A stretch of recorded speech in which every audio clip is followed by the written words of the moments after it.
Yo, hello! So, yung jump natin ngayon ay sa LP Almanza. So, kami dalawa lang ni Rufino. Punta na ako dun. Babalik lang ako papunta. So, samahan niyo ako. Let's go!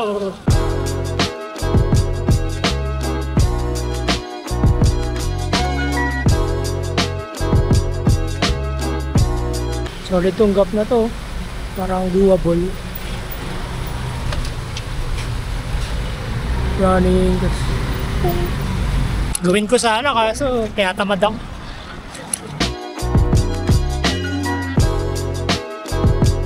So, nakapasok tayo ng BF Almanza. Hindi tayo tinanong guard.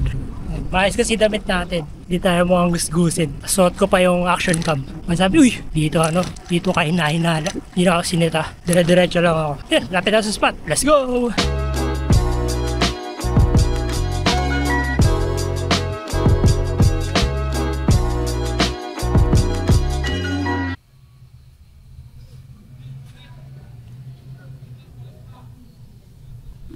So yan, nandito na ako sa spot.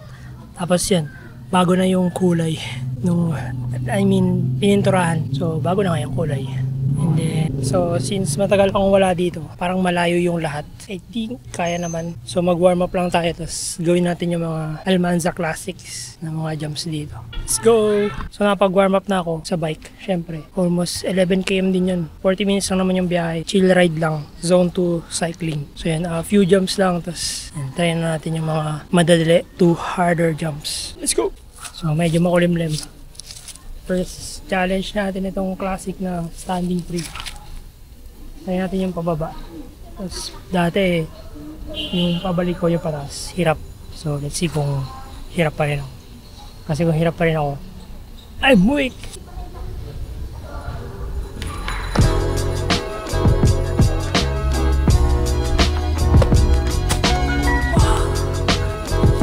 Oh no, I'm still weak.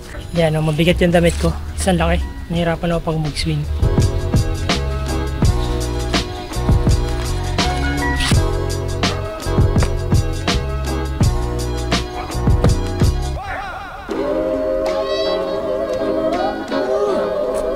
Told you guys, yung damit lang yun. Mabigat kasi yun parang kaya no. Kay Rockley, may weights. Basic. This one another classic kung di pa baba. Shoutout sa aking mate na nasa Australia. Shoutout kay Sherwin. Gawin natin, lagi na itong ginagawa.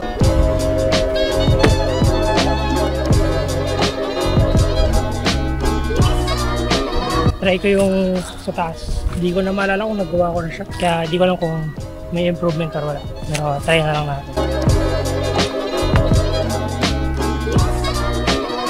Wow, feeling ko nagawa ko na siya. Feeling ko hindi pa yung pabalik kasi nakakatakot yung ilalim nito. I don't know. Next one, try natin itong ride free. Hindi ko alam kung sino nag-set nito, kung si Ian ba or si Kin. Shoutout na lang sa inyong dalawa. Nakita ko sa kanila yun. I mean itong line na ito. So from dun sa taas, baba, one step stride dito. So try ko muna i-prep ulit kasi matagal ko nang hindi nagawa.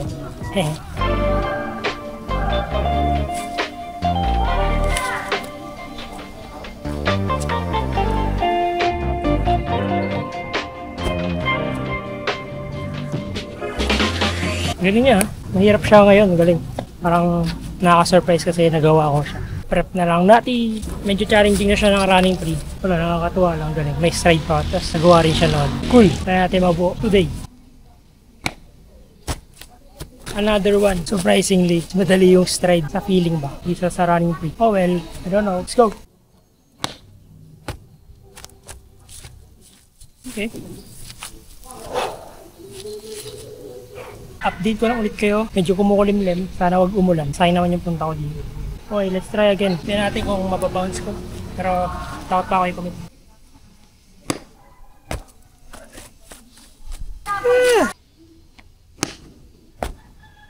Sakit sa heel ng ginawa ko. So, tinanggal ko muna yung relo ko kasi may ilang ako na ewan. Parang ayoko masira if may bounce back ban na maganap. Nagubad din ako kasi ayoko mag-bounce. Medyo maputi. Kaumulan.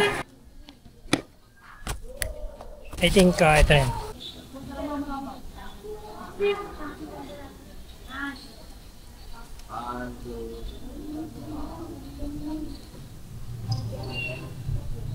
Isa pa, naiputan ako sa paa.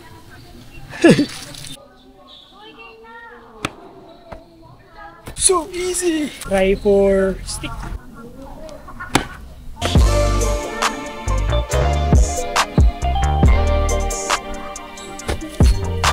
Fish and leech. So may gusto ko i+1 dito. Hindi ko alam kung kaya siya ngayon. Pero kasi yung dito, yung usual, running free, 1, 2 stride, then papunta dun. Hindi ko alam kung kaya siya yung from here, just only 1 stride, then punta dun.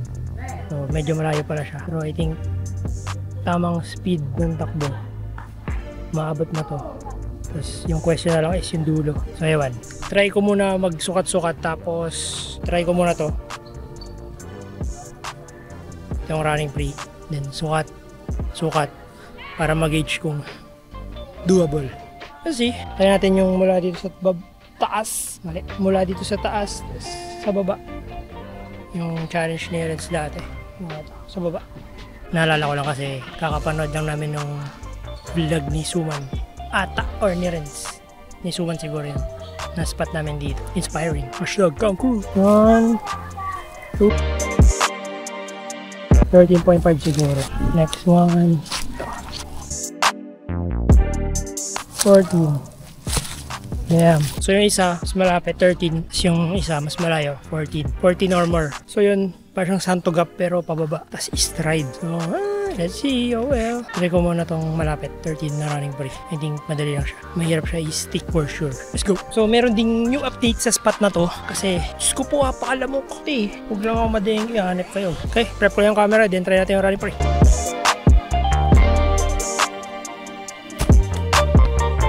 Good prep. Nandun na agad ako. Nice. Okay, I think this is the commit part. Okay yung pintura, hindi madulas. Yung mga nagpintura nito, okay ka. Pangit daw siya. Kung narinig naman yun.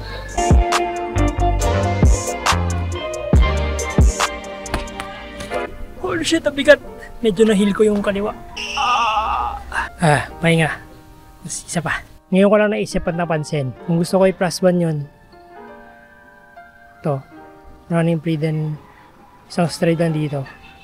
So parang yung nirunning free ko, need ko i-stride. So same na sila ng layo, punta dun. Oh well, I think hindi pa siya possible, pero try ko yatin. Let's see. Wow. Try ulit natin. Mas-stick ko kaya. Ewan. Let's see. Mahirap i-stick. Parang ayaw ko na gawin yung sa baba. Na-excite ako sa stride. Tingnan natin kung ano yung tsura ng prep. I think this is too ambitious. Pero let's fight!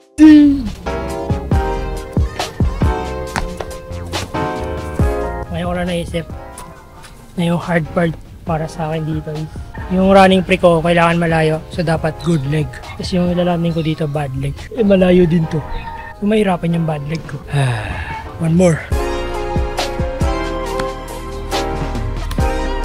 Holy shitness. Pwede ko siguro i-goal. Ma-stride lang yung dulo. Masyado mabigat sa tuhod. Ay. Pas, pero masarap sa feeling pag nagawa mo. Parang doable siya. I think doable. Sobrang bigat lang ng stride. Mukhang kailangan ko pa magpalakas ng legs. So yan, masyado impacty. Tapos right leg ko pa yung sumasalo. Kala ko may nangyari sa tuhod ko eh. Okay lang naman. Okay lang. Wala naman. Pero sobrang impacty niya. Hindi ko lang kung yung attempt ko na running free pataas or dapat mas paturok eh kasi pataas. Pero grabe. Ang naisip ko lang magpalakas pa ng legs. Kasi yung layo eh. Pero sabi ko lang, doable siya. Lamok dito. Hanip yan. Pahinga muna ako. Or bili muna ako Sting. Wala pa si Rupino eh. Tagal niya. Nandito na pala si Rupino. Naligaw daw siya. Hindi ko na magbike. Hindi na. Ay. Fuck shit. Naligaw daw siya kung saan siya dinala ng maps. Kung alam niya yung daan, mas mabilis yan. For sure. Pero yun, at least nakarating siya ng ligtas. Sa munang Webster. For the vlog. For the vlog. Let's go. Nice one. Takot, bigat talaga. Ang sakit. Pero mas madali yan pag dito na. lang eh. Ayan, kaya na yan. Let's go. Nice one. Good one.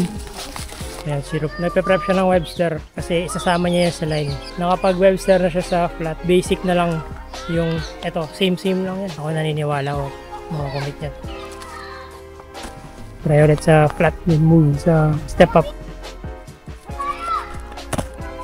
Same. Meron kasi, mas meron talaga yung sa, sa flat eh. Yan, same na yan. Try ko din.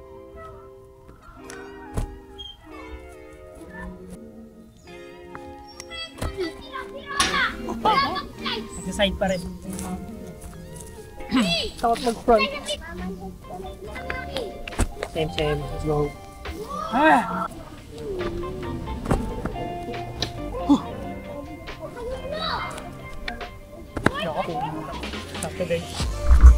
Okay, done. Pero kaya talaga yun. Pero kaya talaga yun. Next time, let's go. Pakas flip. Dahil dyan, sa line niya, sa flat siya mag-webster. Ayaw mo doon ah. Gawin mo pa rin, pero sa flat. Wala makapatay. Wala mag-chickiner na lang. Hindi, maganda eh. Dahil walang step up sa flat. Yun ang mo, consequence. Mas okay yun eh.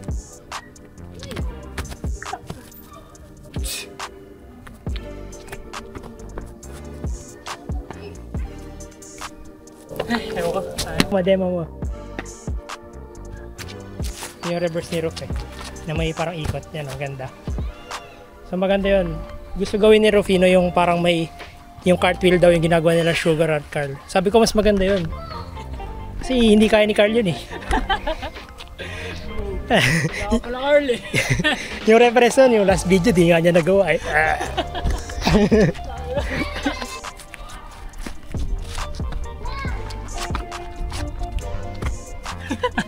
Sige, pasok pre, pasok. Oo, okay. Tinawanan mo lang. Okay naman. Kanina kasi habang wala pa si Rufino, ina-attempt ko yun. Mapapalan mo na lang sa vlog. Tapos ina-attempt ko lang. Pero ma-impact eh. Tapos sumakit yung tuhod ko. Kaya pagdating ni Rufino, nakaupo na lang ako dito. sabi niya, tapos ka na? Parang gusto sabihin, oo eh. Pero hindi, kaya pa naman chill jumps. So yan, ngayon nag-ano kami, line work. Yun na lang.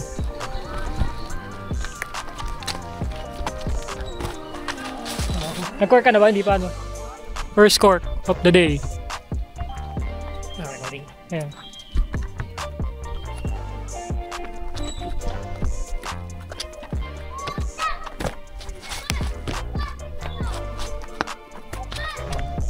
Let's go. Ah! Dalas naman. Wait.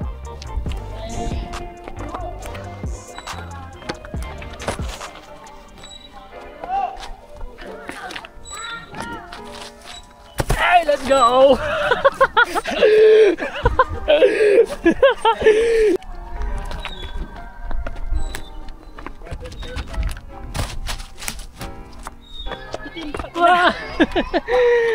Tayom.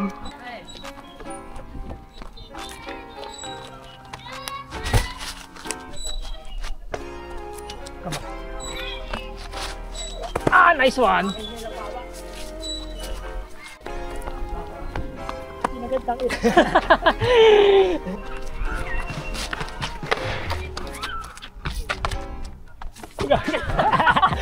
Tagal ka. Nagulat ako yung iniwan mo yung isang kamay. Oo, puta. Yun yung nasa isip ko kasi hindi ko kaya pabuti. Dito ko inaano eh. Ang alam ko, doon ka talaga eh. Tapos sagot, uy, nandun yung kamay. Kaya ko lang. Ayun. Sino yung malaki?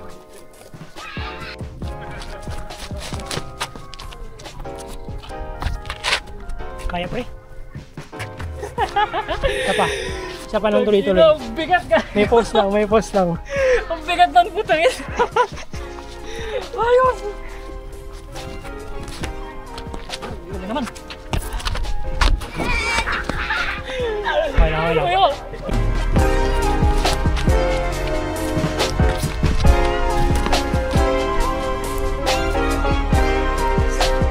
Ano masabi mo? Masakit daw sa wrist. Taas ba naman eh? Ako, cartwheelin mo yan. Parang siya nag-ano. Kumbaga sa ankles. Na ganun siya. Yung wrist mo. Ang tawag doon? Dorsiflexion? Na ano ka? Na wrist? Oo, wristing ako, wristing. Para daw na ankle eh, di na wrist. Yung mga nagpa-parkour ng mga kagets doon.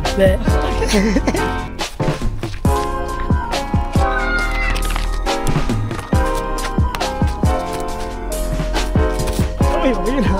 Okay yun. Okay yung ending.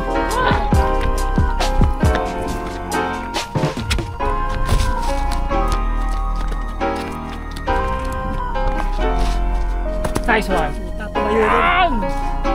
Let's go. Okay, nakita nyo ba yung line? Bigla kang sinananiban ni Ed Scott. Hello YouTube! Happy days, mate! Happy guys, mate. Happy days, mate! So yan, good shit, nabuo namin yung line. Line niya, line ko. Good shit yung line. Nagawa siya dahil yung t-shirt Wanderus. Galing siya kay Denise. Shout out. Plus power up dahil sa love. Sheesh! Kailangan namin magkwek-kwekan. Kwek-kwekan ang iyong kwek-kwek.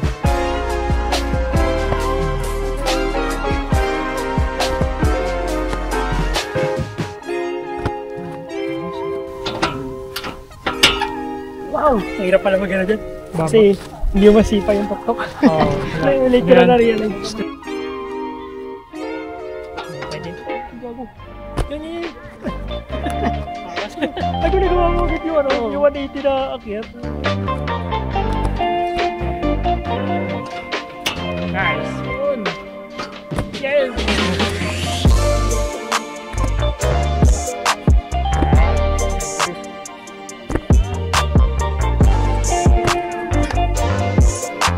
Yun. Paligtad. Nice one. Naiwan ko pa isang kamay. Oo. Pero, okay. Okay naman eh. Alright, nandito kami ni Rupino sa may simbahan. So, umambon. Good thing. Yan, madilim na. Tapos na rin kami mag-jam. So, sana din na lang lumakas para makauwi kami ng tuyo. Patila lang ng slide. So, end jam na. Happy days ulit. Hindi solo jam kasi nandiyan si Rupino. I love you, pre. Hindi na pag-bike ko punta dito. GG's! Peace out! Bawal maingay kasi nasa simbahan kami. Yan. Amen. Pray for PRD. Bring him home.